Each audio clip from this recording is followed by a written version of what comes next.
Let me also welcome you all again to this fourth seminar on early medieval identities. As Megan mentioned, my name is Dr. Jennifer Neville, and it is my very great pleasure today to introduce you to Dr. Mary Rambaran-Olm. Dr. Rambaran-Olm is a postdoctoral fellow at the University of Toronto, and she's the author of a forthcoming book, Race in Early Medieval England, which she co-edited with Eric Wade for Cambridge University Press. And her work focuses on the many contributions made by non-white people in early England, starting, of course, with dispelling that misconception that early England was a uniformly white period and contributing to larger questions about race and the global Middle Ages. And Dr. Rambaran-Olm has also been an important voice speaking out about race in the scholarship devoted to early England. She's an anti-racist activist who works to create a community for BIPOC scholars and allies. And she's got articles coming out very soon about Black scholars and periodization. Some of her most impactful writing, however, has been in less formal contexts, and probably you've heard her name in these places before, in Twitter debates, in online articles, and in her contributions to, can we call Time magazine a popular journal? I guess so, but to these places outside of academia where academic voices also need to be heard. And in these venues, she's been challenging us to confront the racism that has shaped and informed our field from its inception to the present day. So we're very grateful to have her here with us today to talk to us about Riddles in the Dark, Hadrian's lost contributions to early England. Thank you, Mary. Thanks for that, Dr. Neville. I'm going to share my screen with all of you first. Can you see that? I can't see myself now. Yes, we can see it. Okay.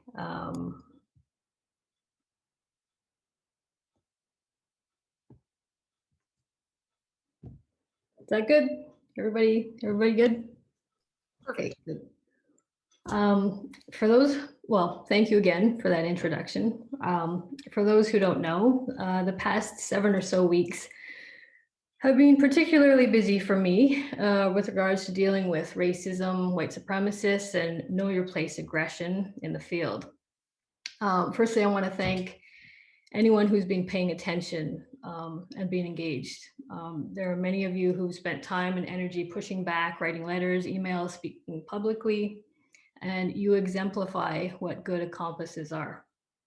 And if you don't know what's going on in the field or what's been happening, not just in the past 2 months or so, or 6 months, or 2 to 5 years, and you're a medievalist, then you should ask yourself why. I know people are here to hear about Hadrian, and if it wasn't for, the dilettante here who want to hear about him, I'd speak directly to our academic community for an hour about something that's much more pressing. But today I've shifted things a bit, and hopefully we'll find a balance so I can speak about both. Part of the reason why Hadrian's talk will be less extensive than you may have wanted is directly because I've been wrapped up in this racist nonsense almost nonstop and at the center of racial aggression for months, even though it's been years. For most of our white colleagues, you're able to function and get your work done without this type of worry. The burden is at the feet of BIPOC, which is Black, Indigenous, people of color who choose to speak out directly about white supremacy. And we have to deal with the backlash, which sometimes takes weeks or months of our time. Our accomplices who stand with us, they feel this as well. The answer for some of you might be, well, then don't speak out. And the consequence of not speaking out is much more destructive than speaking out. It may not be for you, but for marginalized communities, it is important. And also silence makes us complicit as well. So remember that when you're working on publishing with the privilege of not having racist interference that affects your mind and body and your time as well. I don't get to exist in my field without having almost every move hounded and every word parsed or over critiqued. And I say this too because I am, for those of you who don't know, an early medievalist. I specialize in England, and a couple of years ago, I was unexpectedly at a center of a battle over the term Anglo-Saxon. And I won't rehearse that here, why it's inaccurate and outdated. It's tied to colonialism and both past and present racist rhetoric. I and others have written and spoken extensively about this by now, so I will say, you can look into that issue. I will say that the organization, once known as the International Society of Anglo-Saxon Studies, was also at the center of the issue. Shortly after my public resignation, a vote by its members was hastened to change its name. The fractured society ended up changing its name, but to this day, not one member of governance has reached out to me or many of the marginalized scholars that left it. The org, I assume, is rebuilding in some way, reaching out, I hear, to more senior scholars who had left. And it's enticing them back. Some have returned, and I will say that the org will never be considered progressive or anti-racist until there is reconciliation. And make no mistake that the org is still operating in some ways in explicitly racist ways. And not because I'm not there, it's because it continues to hobble along unchecked. Who exactly is going to make orgs or societies or institutions anti-racist if most everyone there is anti-racist? The current executive director told a leading scholar addressing racism in the field that she had built a career on calling people racist. Anti-racist scholars have been called fascists by people within the organization. Last week, this is how someone referred to this leading scholar, who the executive director had said had built her career on calling people racist. To the point, some of the org's previous and present governing body has aligned publicly with harassers who have been outed for attacking scholars like myself and other scholars of color like Ambreen Dadaboy, Dorothy Kim, Sydney Wagner, Kim Hall, and one of our elders, the incomparable Professor Emeritus Margot Hendricks, and our accomplices. How is this acceptable? This is in all of the names as well. Further action is deliberating, but in the meantime, ask yourself, what kind of field is this? What kind of academia is this? The org that changed its name held a conference recently while some of us were dealing directly with this racial violence and abuse in and outside of the academy. Was racism in our field addressed at this conference? Maybe. Racial violence in our field was occurring in real time, directly related to the field, directly at BIPOC, directly and indirectly by scholars in our field. All of this was happening while some were presenting papers on topics related to Old English or Early English studies.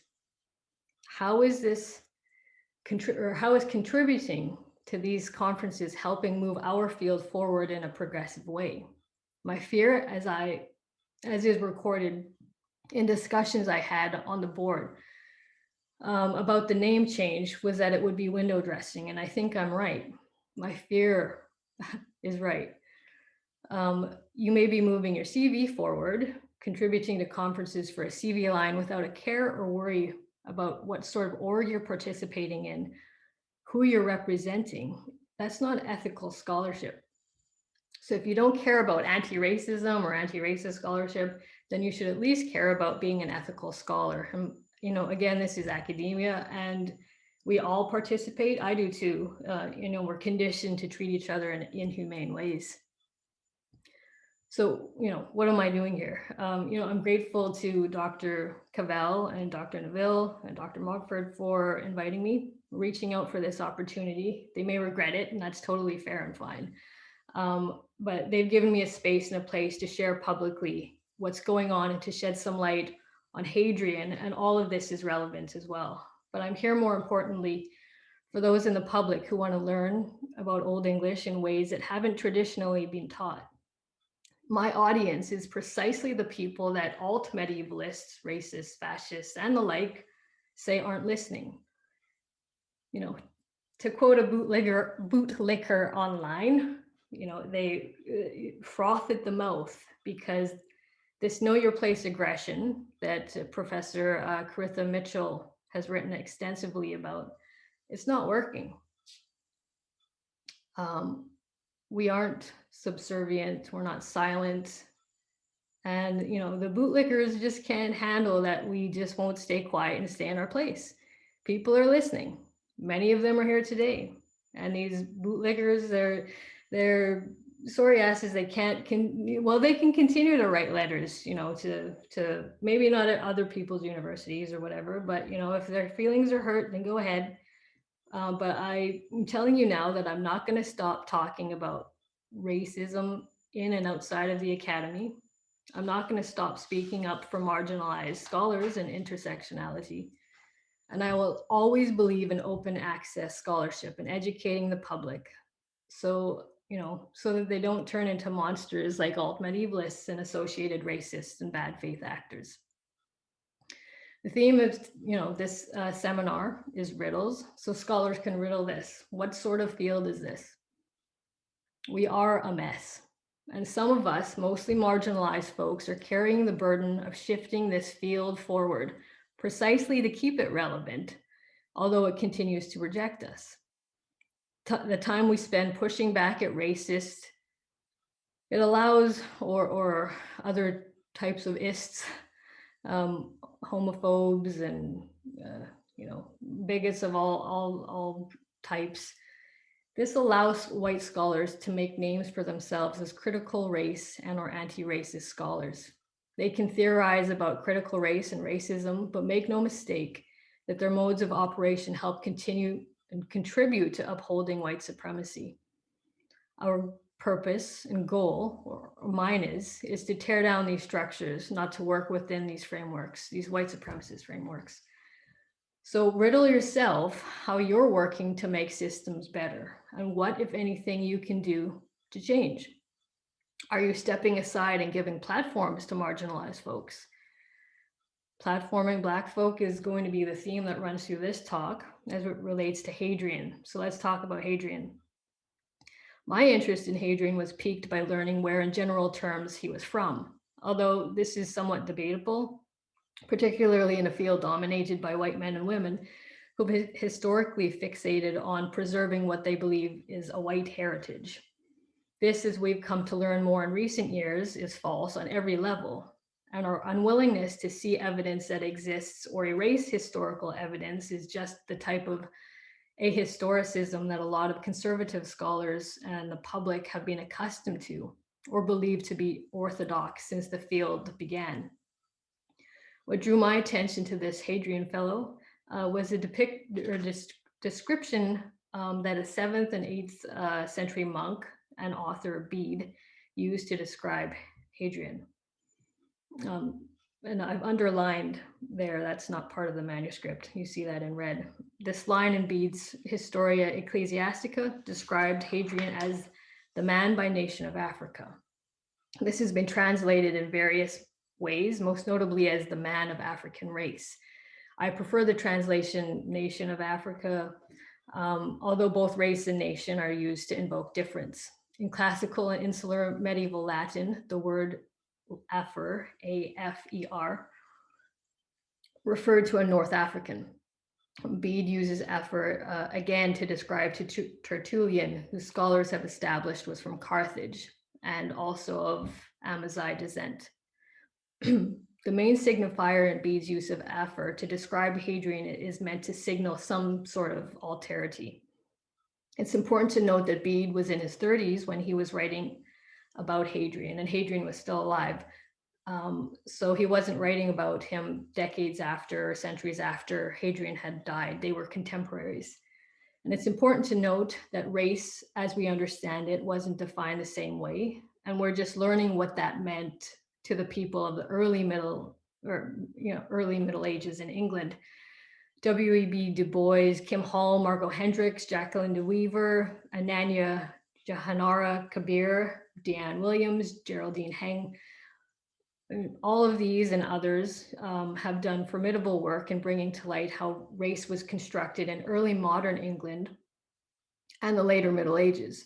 but not so much work has been done with regards to the early English period before the Norman conquest. And what has been done has relied on a lot of whitewashed and white gaze perspectives. So anyway, what I began to discover in my preliminary research on Hadrian is that either his roots were ignored or downplayed, but this seemed to be purposeful erasure. Scholars of English history, particularly medieval history, really do tell on themselves when it comes to downplaying the importance of outsiders in their beloved England. Now the term Africa conjures up a lot of images in our mind, particularly in the West. And it's often used too broadly to describe what should be specific people or a region rather than a sweeping term. The images that come to mind, though, are people with dark skin. So that's why in my research, I found it really interesting to see how scholars were going through the trouble of explaining that Hadrian was from North Africa and he couldn't possibly be black or brown because, you know, that's gross, I guess. I don't know. So now on the one hand, it's important, or it isn't important what shade this man was. But in a whitewashed field like mine, it does. It kind of does, because the field has historically emphasized and taught that whiteness is superior. There are attempts to linguistically split Africa into two racially homogenized zones as well, the north being light or brown-skinned Arab and the south black. And that's an archaic attempt to isolate Black Africans from histories of global significance. And it serves to facilitate Black inferiority in a racial hierarchy. It's anti-Blackness. What Hadrian's presence does is disrupt this narrative. So previous scholars have either fetishized him or hidden and downplayed his own heritage while emphasizing his important role in the history of the English church and early English literary culture. Further to this, to discount out of hand Hadrian being Black, as if Black is some sort of uncomplex categorization, because he was from North Africa, is to ignore the potential ethnic mix and variety of the peoples back then. I think people seem to forget that this region looked very different than it does today. While most scholarly consensus is that he was from Libya, I'm certainly looking at research to determine how far into Libya he may have been from. Libya in the 7th century consisted of two provinces, Libya Inferior, adjacent to modern-day Egypt, and Libya Superior. And according to Old English scholars like Michael Lapidge, the Greek-speaking colony gravitated culturally and politically to Egypt and was distinct from the Latin-speaking provinces of North Africa. Some scholars think Hadrian may have been from Libya Superior, but given that he was a Greek speaker, my guess is that he's from closer to the Egyptian border. Some scholars too, they want to move him away from Egypt and what is modern day the Sudanese border, because that places him in a more comfortable territory in terms of whiteness as well, or perceived whiteness. So, okay, this Hadrian dude, he deserves a better and more complete introduction. So here we go. Hadrian, or as some refer to him, as Adrian of Canterbury. He was born in the 620s in North Africa. Although we have hints of his homeland through surviving records, some scholars assert, and I've said that he's from Libya or Egypt. And if and when, racists and other scholars give me a chance to breathe, I'll do some research, and I plan to continue looking into textual evidence to see if that would indicate perhaps southern Libya, which puts him closer to Egypt and what is the present day Sudanese border. I have something in mind, and that suggests to me that there is something to look at. So I'm still in the preliminary stages. At any rate, I'm happy to go with scholarly guesstimations that it's Egypt or Libya. Dr. Eric Wade hypothesizes Egypt, and he may be right for once. We won't tell him that though. So how Hadrian ended up leaving his homeland is somewhat unclear. But given the time in which he was born in the 7th century, it's very likely that he was a refugee who fled the Arab invasions of North Africa between 642 and 645. And he ended up in Naples, where he invented the margarita pizza. No, he didn't. So he ended up in Naples. He settled there and eventually became an abbot. He knew Greek, and that might possibly be why he became an advisor to the Byzantine Emperor Constans II, who sent Hadrian to several places to set up embassies, and he was particularly in Gaul. So through the emperor, he met Pope Vitalian. So he really moved up the ranks. Like any good tag team, like Hawk and Animal, Riggs and Murtaugh, Rambaran-Olm and Wade, Method Man and Red Man, Hadrian is usually mentioned in connection with Theodore. Don't judge me, but this is how I imagine them. This is the picture that comes to mind. I don't know why. We often see people in pairs in this way. Hadrian was part of a tag team, but he often gets lost in the tag team discourse. But still, his story is somewhat incomplete if we don't mention Theodore. So Archbishop of Canterbury Theodore was born in Tarsus, modern-day Turkey, in 602. He was educated in Syria and died in England in 690. Theodore's proficiency in ancient Greek Christian traditions born out of Asia Minor and enriched both ecclesiastical and scholarly or secular learning. The information that we get in Bede's Historia Ecclesiastica is that Hadrian was invited by Pope Vitalian, who I mentioned, to become Pope of Canterbury. And so Hadrian was like, no, this isn't for me. So he suggested another man, an older man named Andrew, and Andrew was like, no, I'm not taking that on. So then the Pope comes back to Hadrian and is like, you're a man, you can take this. And so he's like, no, I'm not moving to England. So he says, okay, well, I know another guy. He's really cool. His name's Theodore. He's a little bit older. So then the Pope approaches Theodore, and he agreed to it.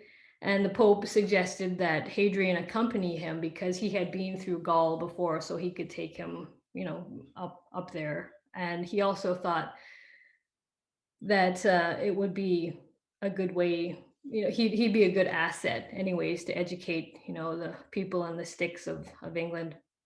So everyone agrees, and that was settled. They're traveling, they end up hanging out with bishops along the way, and they're having their hot boy summer, whatever, in Gaul.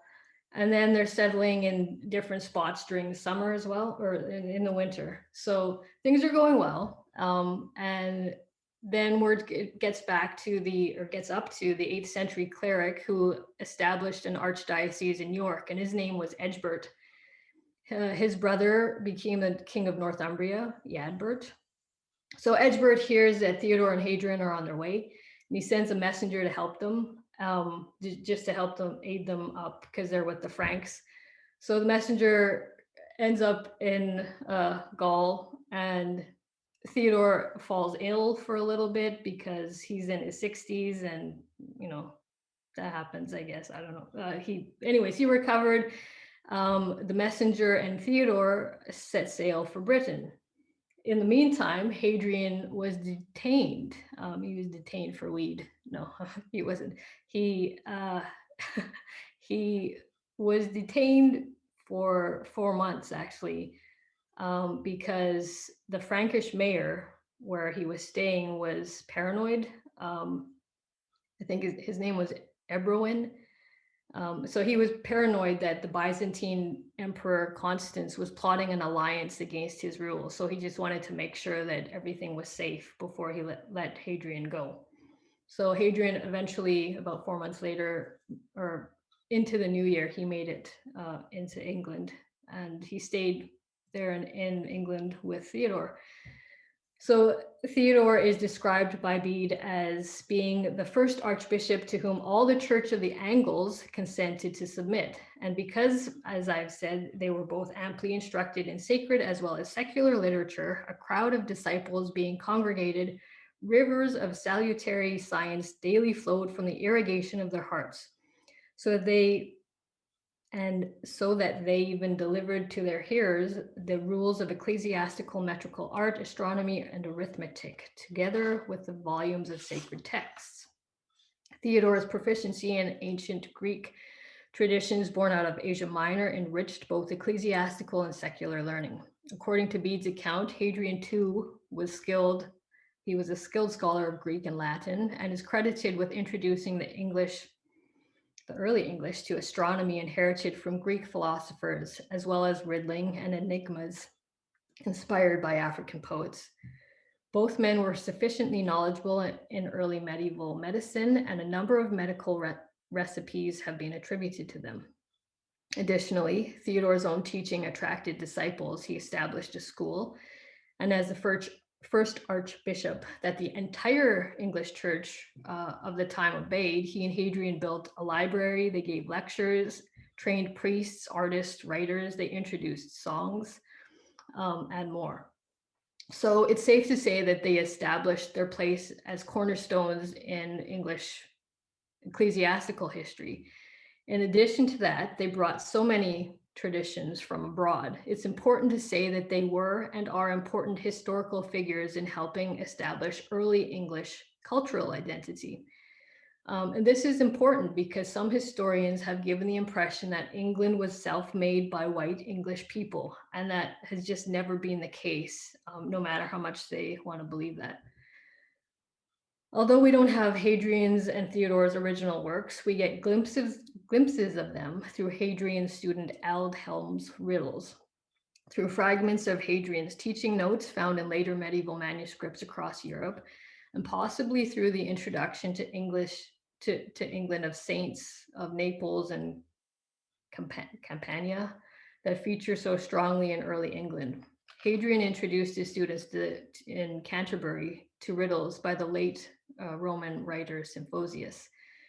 And not much is known about Symphosius, although his name is believed to be a pseudonym and roughly means party boy. So he sounds like he was either really fun or really annoying. Anyway, circumstantial evidence points to him being African, which is where Hadrian may have learned about his riddles. So Hadrian used riddles as teaching aids, and his student Aldhelm was inspired to create longer versions. And as you may know, riddling became quite a tradition in early England. I don't have time to get into the riddles, but Aldhelm's collection is vast. He deals with cosmology, animals, plants, monsters and wonders, the natural world, daily life, church furniture, and the classroom. If you're interested, you can give me a shout in an email or Twitter or something. I can send you information about the actual riddles. The 8th century Lindisfarne Gospels contains Neapolitan feasts. And it's also possible that the legends of African saints like Restituta might have come from Hadrian. And she was a 3rd or 4th century Amazigh who, legend has it, she ended up in a blazing boat and it floated across the sea from North Africa, and she landed in it and she was unharmed, but in reality she was murdered. So, whatever, it's a nice story. So anyways, we're living in a time where these fragments and the sources are just being rediscovered. So the more that we discover, I guess, the more light, or the more might be revealed about Hadrian himself. In his words from a biblical commentary on Leviticus chapter 11, explaining unclean animals, Hadrian reminisces about an exotic bird he calls Porphyrio. He says, he says, it is said that it is found in Libya, and it is the most beautiful of birds, and therefore kings wish frequently to have it in their houses. And this might be based on Hadrian's personal experience and knowledge of the porphyrion, which is a swamp hen species called the African purple gallinule. And I don't have time to talk about birds today, but basically one of the species points to Libya, Inferior, and sub-Saharan Africa. And so that's it. That's all you're getting about birds. Professor Michael Wood has queried whether this reference could be related to birds in the colonnaded palace in Apollonia. And you can see that I ripped that picture off of the internet. That's not mine. Wood is also doing work on Hadrian, and I think that's really cool. It's good. I think that his work is, I like his work. And having communicated with him on unrelated matters about other things, I get the sense that he's one of those rare scholars who is actually, well, he actually cares about people's humanity, and he's a good listener. So that's also cool. Having said that, I was doing some research for this talk, and I noticed that he gave a talk on Hadrian a few months ago, and I noticed that there was a fee for this event. And this isn't a judgment on him, because I know that he may not have control over the venue, or perhaps the venue is what charged. And I also think too that for anything to stick in a predominantly white public realm with regards to what things that I say about early England, it's going to have to be filtered through a white man's mouth for now. So I think that Michael and I are on the same page with a lot of our research, but you can riddle how much this this talk cost you, apart from your time. So when we think about accessibility, what comes to mind? Is it able to get in somewhere or get out somewhere, having access to content or material? We need to make information accessible. If we want to reach and teach the public, we have to stop using the mechanisms of capitalist greed, because, well, particularly when it comes to important topics like this, that can tell or remind the public that whitewashed narratives they've learned were half-truths, partial truths, or lies. Building on Cedric Robinson's definition of racial capitalism, Nancy Leong explains how people make money off of Black and brown bodies. She describes a process of commodification of non-whites for social and economic gain, in which the process of getting some sort of social or economic benefit comes from someone else's racial identity. So in this sense, with Hadrian, his Blackness is being used as some kind of capital for scholars already. Scholars demand proximity and access to Black and brown folks, even in history, while ignoring our humanity today. This isn't a condemnation of Professor Wood. It's a condemnation of the field, though. And I think we hoard knowledge and fetishize others while finding ways to prevent the public from learning outside whitewashed narratives. And I say this too because there is a book coming out called The Bright Ages. I haven't read it. I've read a chapter of it. I was privy to a chapter.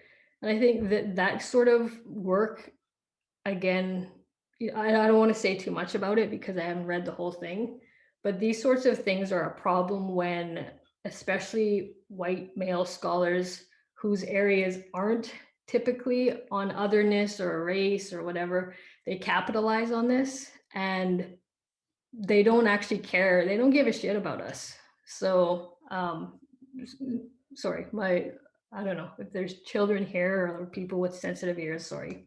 But yeah, I think so. We need to start taking a look, stepping back and saying, why are we doing this as well? What is the purpose of this? Is this for me to gain some inroad and look progressive in some way?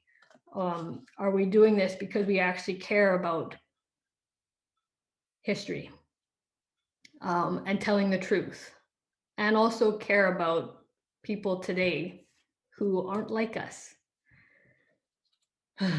Okay, just how oblivious early medieval scholars can be when it comes to foregrounding achievements of historical figures outside of Europe is evidenced in how they dismiss foreign expertise and reject scholarly analysis that emphasizes imported non-European successes that helped build European civilization. Michael Lapidge, who I've mentioned before, has done some great work on Hadrian and Theodore as well. There's no doubt about that, but at the same time, Lapidge employs the usual technique that is the norm in early English studies to reject outsider perspectives that go against a whitewashed narrative. One such example is in an architectural design that an architectural historian named Günther Knoll had argued may have been designed by Theodore because the design was common in churches in Syria, and this church was being built in Switzerland. So it was like way out of you know, that area where it would have been typical. Lapidge and others rejected this claim outright. So Knoll argued that many European scholars, past and present, based the rejection of global influence during the Middle Ages on colonialist, racist notions. He emphasized that rejection of previous hypothesis of outsider influence on the architectural plans was based on a lack of knowledge on the part of European scholars who knew too little about cultures outside of Europe and perceived people in the Middle Ages as somehow less sophisticated as them. He quotes S. Geyer's racist dismissal of North African influence on architectural plans for St. Gall's monastery as follows.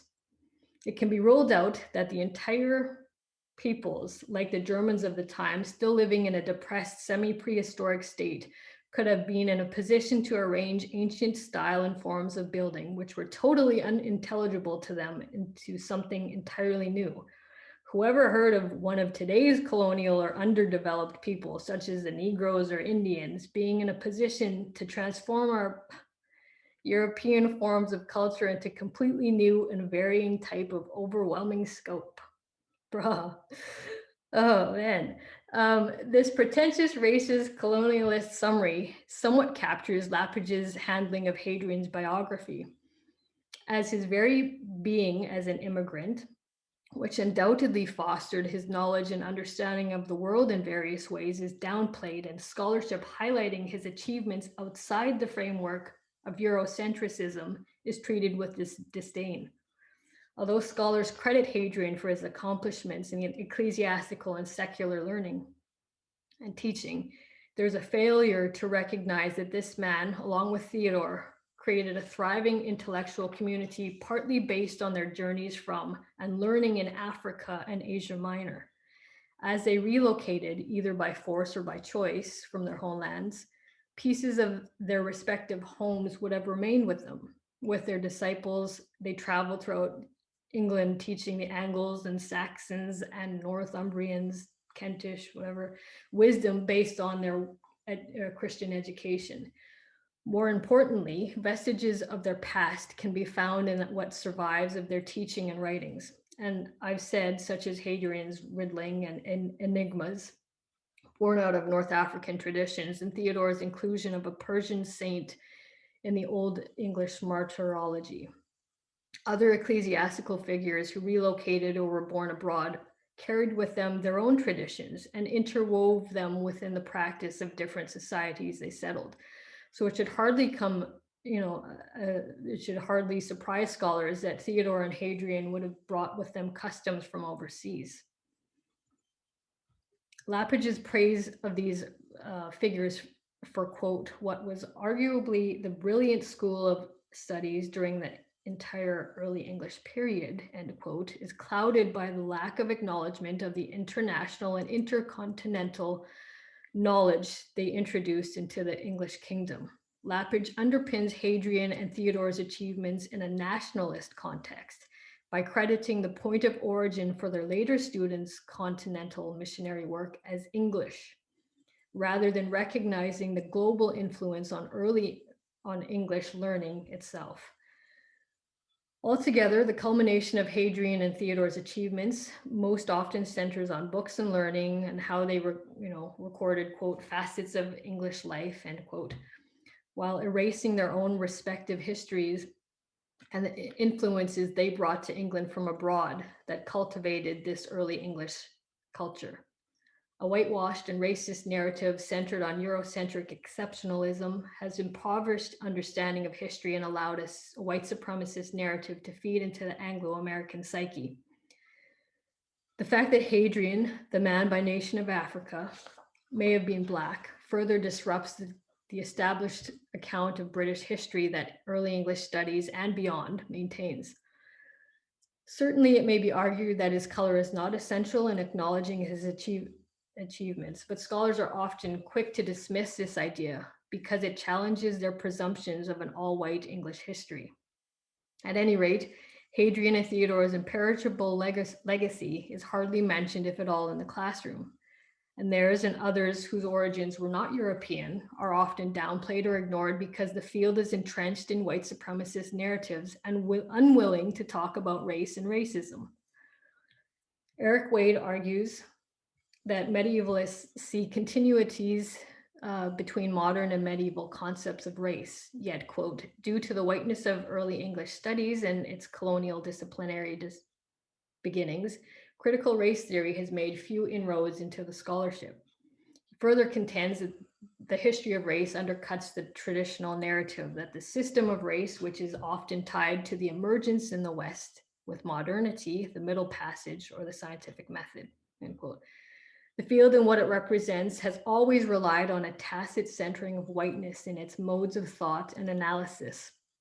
And that has gone unchallenged because the field's authoritative figures refuse to allow critical discourse seeking to question that assumption.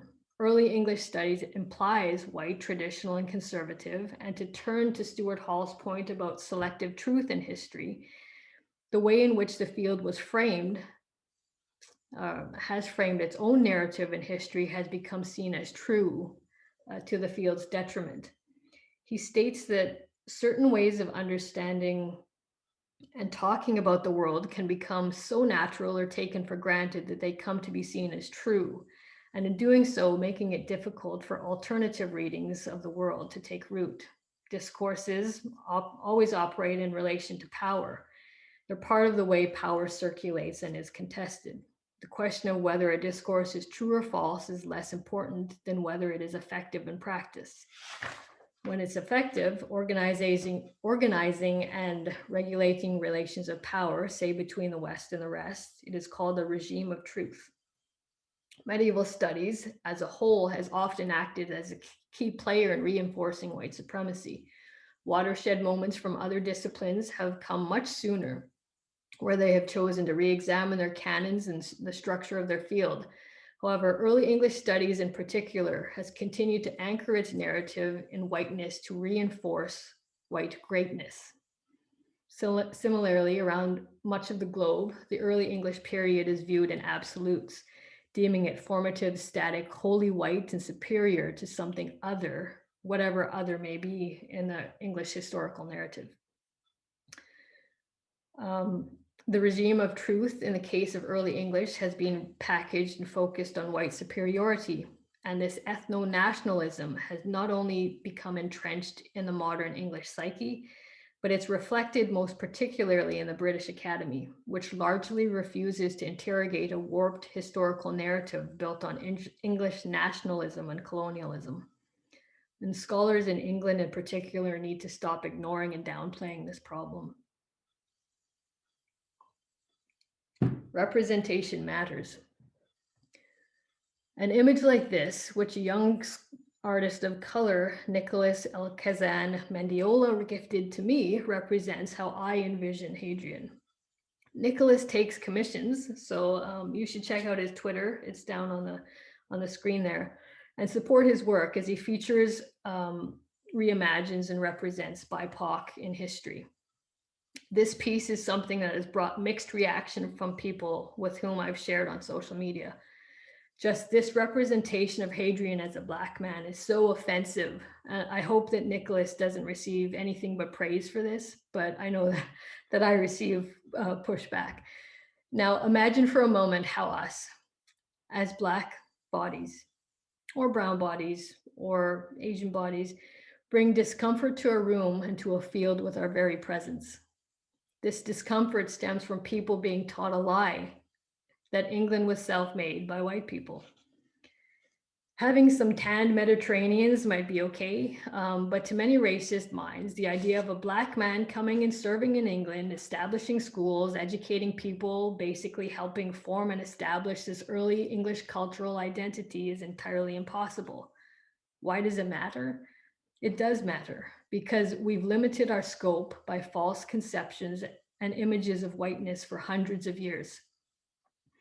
Those who imagine themselves the progenitors of all humanity, civilization, religion, the sciences, and the arts typically fail to realize that this white-skinned representations of figures, say of like Jesus and his mother Mary, for instance, that they're propagated today.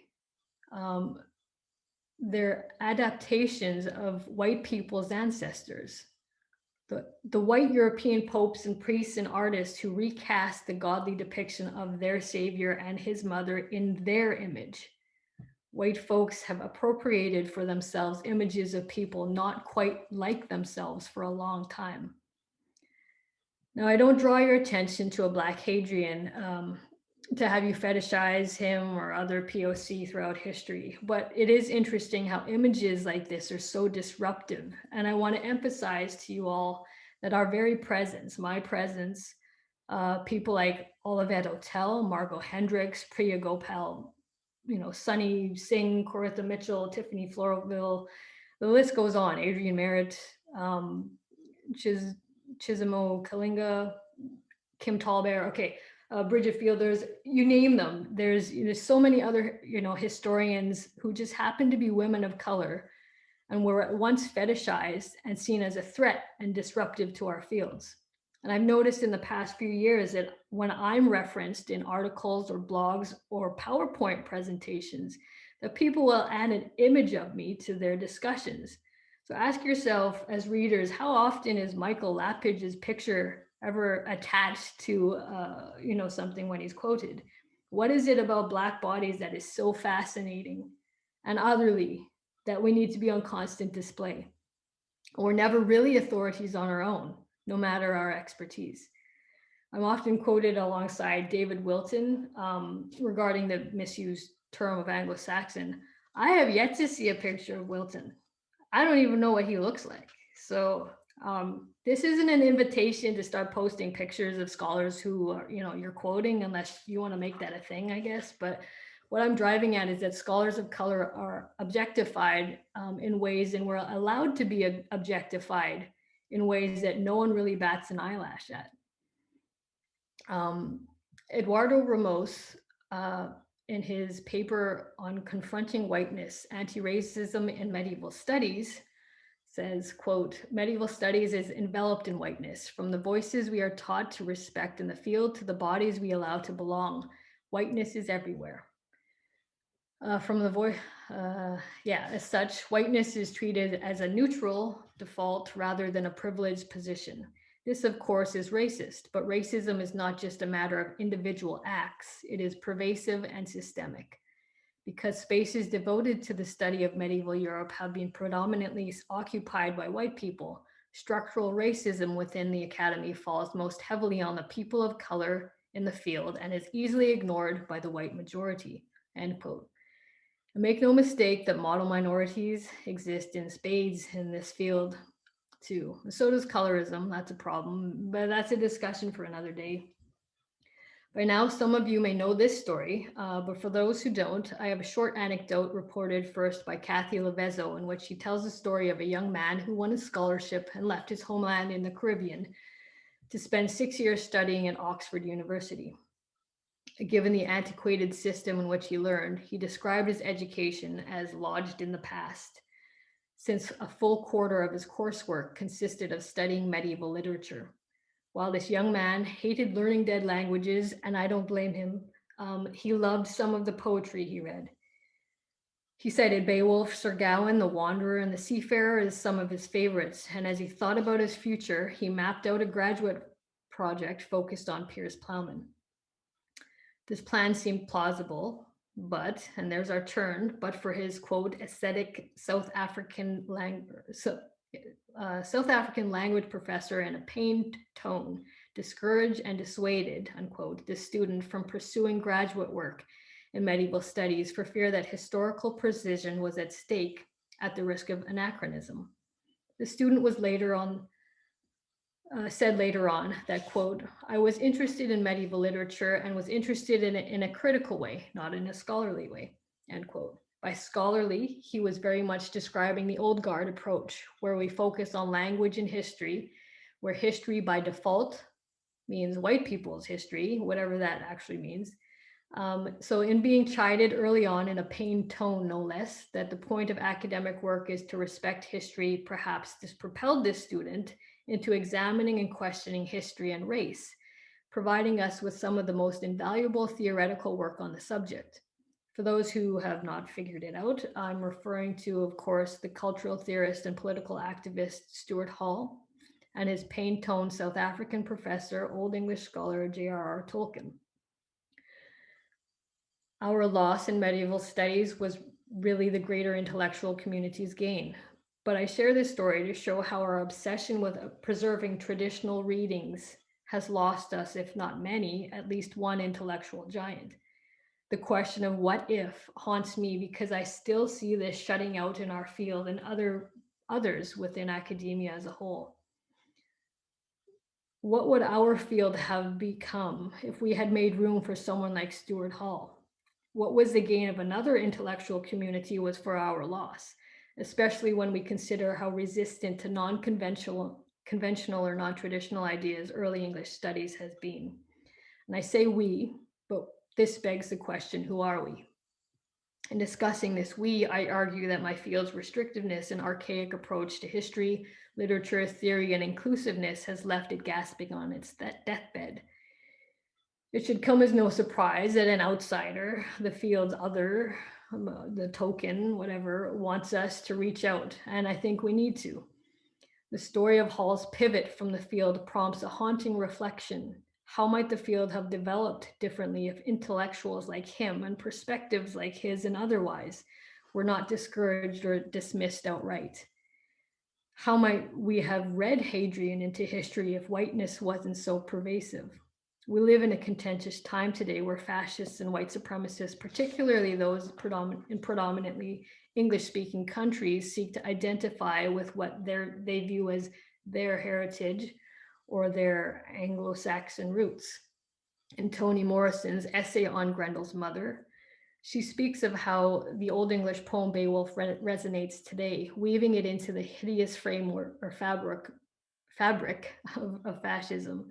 She says, I know that democracy is worth fighting for. I know that fascism is not.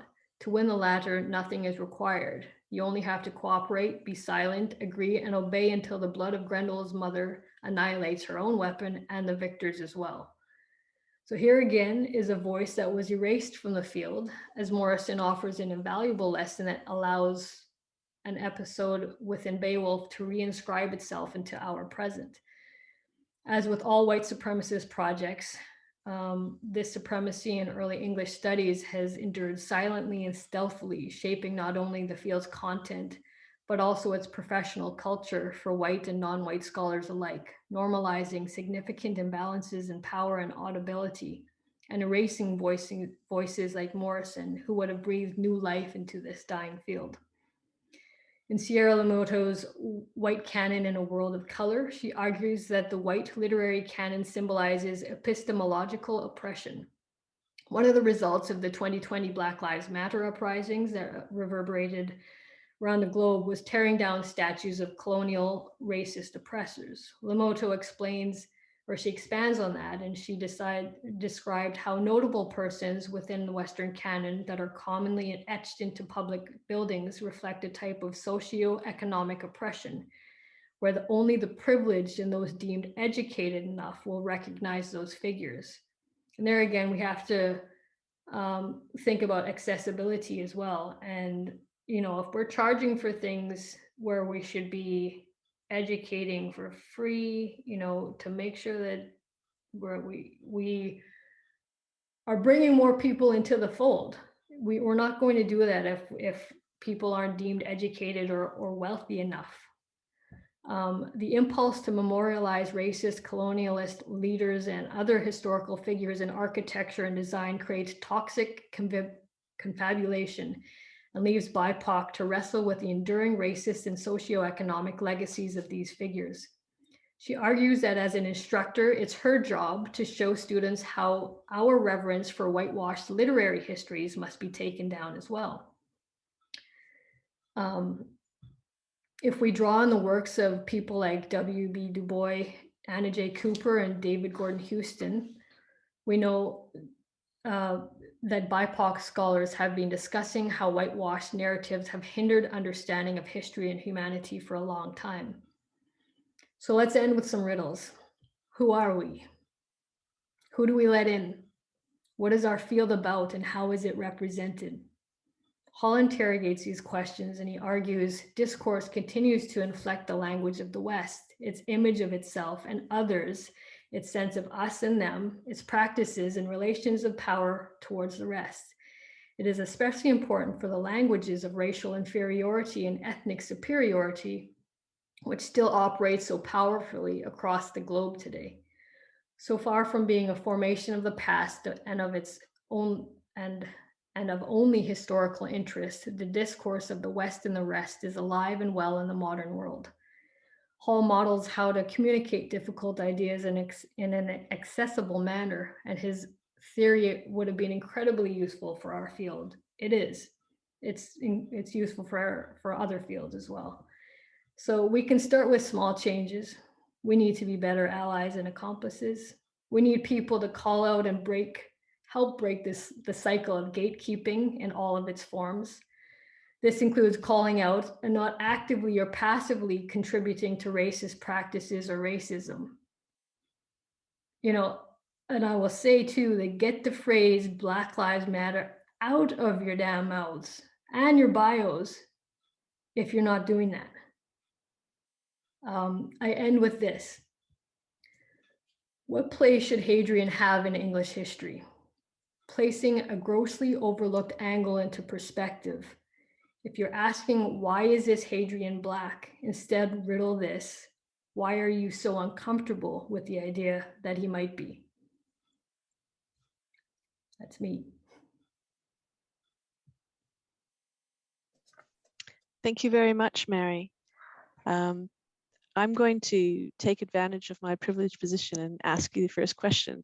But I don't know. One thing really struck me, and I'm just going to make a comment first, is this idea that you said that a Black Hadrian is not acceptable to the field, but tanned Europeans are just about okay. So that's your dream team of Hadrian and Theodore, I guess.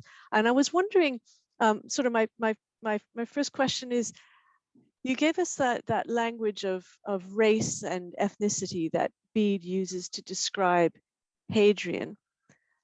Is there anything like that attached to Theodore? Or because Theodore is not Anglo-Saxon either. He's not English either. He is an outsider coming. Anglo-Saxon. Yeah, well, I'll leave it there. I'm just going to say is like he's compared to Bede, he's not one of him. He's somebody from outside coming in. He's somebody coming in like Hadrian, and Bede's full of admiration for both of them. Does Bede think about Theodore's race in a way that's distinct from the way he thinks about Hadrian's race? Well, they're both from abroad. They're both from abroad, yeah. He describes where they're from. Mm-hmm. I don't think that otherness is seen as, and we have to remember that Bede's definition of race wasn't our definition of race. Mm-hmm. So that's important to note as well. But there was obviously just in his description of where he was from, he goes into detail about Theodore as well, just his biography. But it's not to signal difference. It's just to say, well, this is where he was from. There isn't this sort of otherness that we would attach to it now. Yeah. I find that really exciting. I find it really exciting to think that somebody like Bede was so much more, well, maybe it's not too surprising. Neville probably would say it's not too surprising, much more enlightened than we are.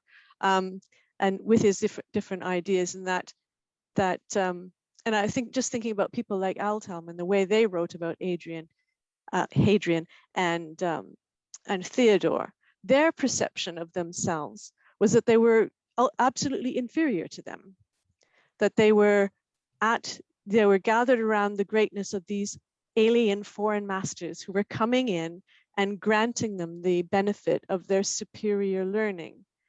And I think that's a really important perspective on the history of early medieval England, is that the people who led it, like Bede and like Aldhelm, considered themselves to be recipients of these benefactors, these alien benefactors. And that's a really important change in our perspective on early medieval history. So thank you very much for giving me a way of thinking about that. I don't want to take up everybody else's time, but I was just wondering this idea about riddles, because I'm always interested in riddles. Is there anything solid for the idea that Hadrian used riddles for teaching, or is it just because Aldhelm used them that you think that? Because I was going to chase that up, but I was just wondering if you could save me some time and point me in the right place for that. Well, if you look at Symphosius's or Aldhelm's riddles, I mean, it implies, well, he was a student of Hadrian's anyways, so it's sort of you go through the genealogy, well, he learned them from somewhere. He didn't just, so the link, the major link is Hadrian, but also the length that they are, the details that he uses are, he goes into greater detail than usual. But the hints that there's hints in the language that he uses that they were handed down from someone who was not from England. So it's a lot of it is based on the language that is used.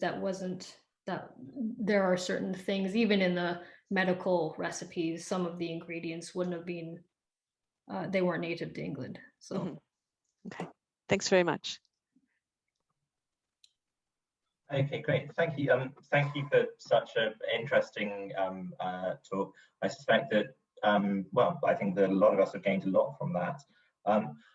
Let's see if there are any questions in the Q&A. While you're checking that, Neville, I also want to say thank you. And Mary, just to check how many questions you'd like to take, because you've done a lot of work, a lot of very demanding work, and we don't want to overtax you. So if you could let us know how many you want to take. I think we've got maybe 3 in the chat, as well as lots of positive comments. Yeah, just let us know if we're tiring you out. We can take a couple. I mean, if they're good solid questions, let's chat. Do it. Okay, over to you, Neville. Okay, brilliant. And just to remind everyone, feel free to put your questions in the chat if you're very quick. We can possibly get to them. So first of all, we have a question from Meg Highland, and I'll read it verbatim. Thank you, Mary. You raised a lot of interesting points, especially about your photograph being included in places where white scholars' photos would not be. I have a question about Hadrian and the riddle tradition. We've possibly covered this already, actually. Could you expand on the idea that Hadrian brought an African or Middle Eastern riddle tradition to England? We've kind of covered that already, actually. How does his tradition relate to the Old English riddles, like those of the Exeter Book? I think, well, I think a lot of the Old English riddles, I mean, they're very short and very snappy. So in terms of, I think we don't know, but I don't know if he had, some of those, kind of saucy ones as well. We just don't know. So the details, so it could be that, you know, the early English just sort of took this thing and ran with it and made it their own. And so, but a lot of the difference is that they are much smaller. They're more condensed than the North African or the African ones. Great, thank you. Now we have another question from Karen Ibakar. I'm wondering if you'd like to speak to whether we move forward by focusing on dismantling the British story, or alternatively by building up our knowledge of Africa and Asia in antiquity and consciously decentering Europe in our accounts of the ancient world, or should we be doing both simultaneously? Why not both? There's yeah, you know, we can, you know, there's other ways of doing this. I think, you know, it's down to teamwork. It's going to take a long time. And there are different ways. There isn't a right way. I mean, there are some wrong ways to do things as well. But I think, you know, if we tackle, it's difficult to say don't work within the system when that's all you have, right? But we do have to figure out ways to work outside of the system and dismantle things. There is nothing that is forcing us to do certain things, and we do. It's on us to decide what is ethical, what is important, how you know, ask yourselves those sorts of things. But yeah, and I think along with that, then decentering, and I say this as someone who works on England, that we do need to decenter England as well. You know, if I never get invited to give a talk again, then, you know, whatever, then someone more, we need to hear other voices. So yeah. Can I jump in with my question, because it sort of follows on from that, Neville? Sorry to just jump in anyway. Following on from that, and your talk's sort of through line of thinking about platforming and the canon especially, I guess to refocus this on the classroom perspective. So as an academic and an activist, how would you like to see the period reimagined specifically in the classroom? What can all the educators be doing? There's a lot of ways to decenter whiteness, and I think that that's important. I think we need to move away from that. We need to move away from traditional readings and give students who are, you know, upcoming scholars an opportunity to view things differently. You know, there's new readings of Beowulf that are so intriguing, and that way you can bring in literature from outside of, you know, the traditional sort of secondary readings as well. There's, you know, articles on indigeneity in Beowulf. You know, then you can bring in indigenous scholars or literature, things like that, to get a better understanding. Make those connections. It's breathing life into the field as well, and these are ways to do that. So you do that with things like that. So it comes down to us as well, recognizing where we're sort of failing as well, and so we need to start reading outside of our field. I know. And that's one reason why, you know, Megan, our book is taking so long, is because we're not just going to quote, you know, X and X from Old English studies. So. Well, I can't wait for it. Obviously, I will wait patiently, but I also can't wait to teach it, or to teach with it. Thank you. Okay, let's just see if we've got one more question. If not, I'll tell you what, actually, Mary, I'd like to ask another question just to expand on what you just said there. Are there any, because this audience is scholars and non-scholars, are there any either BIPOC or anti-racist scholars either working in early English studies or related fields that you think that people should be reading or reading a lot more of? Well, Eric Wade and I, we did a short bibliography. We posted it last year. It's on Medium. I can send it to you all if that would help. But that has a lot of readings of scholars that we should be reading. Where we're decentering whiteness in the field as well. There's a lot of scholars who we wouldn't even think of, who were writing about this 100 years ago.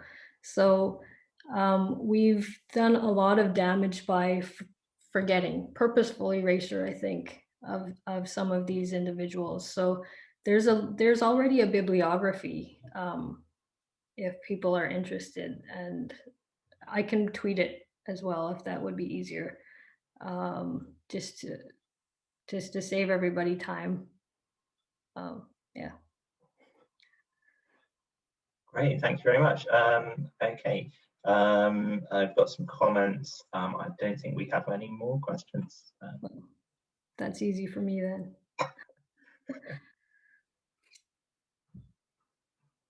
Is there a way, Neville, to save the comments so that we can send all the positive feedback to Mary? Yes, I can do a massive So copy she and doesn't paste. have to sit and read it right now. Okay, brilliant. I guess pass things back over to Jenny to say thank you and good night. Yeah, no, thank you very much, Mary. I enjoyed that immensely, and I've got some wonderful ideas for thinking about. I've taught the Old English riddles starting with Symphosius, and my students found it really exciting to think about. We start this subject with something that comes from outside and something that comes from Africa. That was great. But now I've got another person to throw into the mix. Now I've got Hadrian, which is really helpful, as well as a lot of other things to think about. So thank you so much for joining us today and for stimulating our thinking, for changing who we think we are. I'm really grateful for your time. Thanks very much. Thanks.